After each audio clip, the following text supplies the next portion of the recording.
கர்த்தருடைய பரிசுத்த நாமத்துக்கு மகிமை உண்டாவதாக. இந்த நாளில் ஆண்டவர் ஒரு நல்ல வார்த்தை சொல்லுகிறார். நீங்க கண்ணீரோடு விதைத்தால் கர்த்தர் கம்பீரத்தோடு உங்களுக்கு அறுவடை வைத்திருக்கிறார்.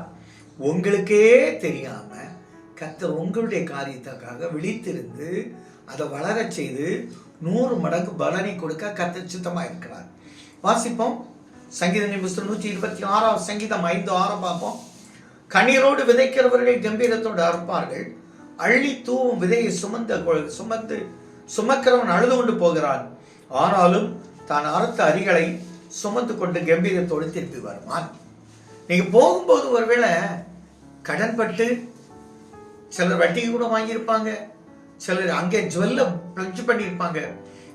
விதைக்கும் போது அந்த உழுகிறவனுக்கு காசு, மரம் அடிக்கிறவனுக்கு காசு, தண்ணி பாய்க்கிறவனுக்கு காசு, விதைக்கிறவங்களுக்கு காசு, களை எடுக்கிறவங்களுக்கு காசு, இதெல்லாம் சரிதான். கண்ணீரோடு நீங்க செய்திருப்பீங்க. உங்களை கம்பீரமாய் அறக்க செய்கிற கர்த்தர். ஈசாக்கு விதைத்தான் 100 மடங்கு. விதைத்தவனுக்கு 100 மடங்கு கொடுத்தால் இவ்வளவு பிரயாசப்படுகிற உங்களுக்கு 100 மடங்கு கொடுக்க கர்த்தர் சித்தமாய் இருக்கிறார். ஆபிரகாம் உபாமத்துல இப்பொழுது இருக்கிறத 1000 மடங்கு அதிகமாக ஆசீர்வதிப்பேன். இப்ப நம்ம விசுவாசத்தா போதுங்க. பாருங்க, எனக்கு ரொம்ப பிடித்தமான ஒரு பகுதி மார்க் 4 இருக்கும். 4:26 பாருங்க.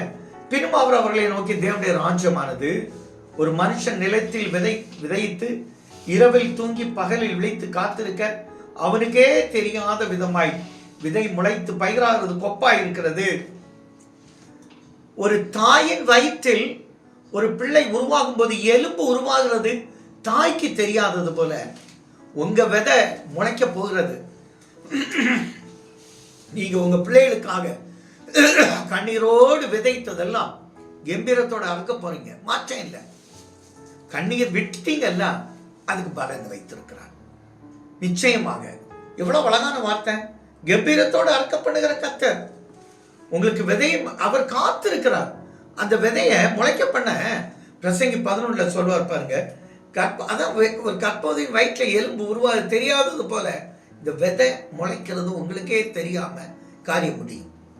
அந்த உங்களுடைய ஆசீர்வாதம் இப்பவுமே துவங்கப்பட்டுட்டு, அந்த 100 மடங்கு பலன் இப்பவுமே துவங்கப்பட்டுட்டு, அது நிச்சயமாய் நீங்க என்ன நோக்கத்துக்கு விதைத்தீர்களோ அதுல முழு பலனை பெற்று மகிழ்ச்சியாய் கம்பீரத்தோடு வருவீங்க. எங்க நல்ல தகப்பனே, கண்ணீர் விட்டாங்கப்பா அந்த காரியத்துல, பிள்ளைகளுடைய திருமண காரியத்துல, அந்த அலுவலகத்துல இருக்க போராட்டத்துல கண்ணீர் விட்டாங்க, வியாதியினால கண்ணீர் விட்டாங்க.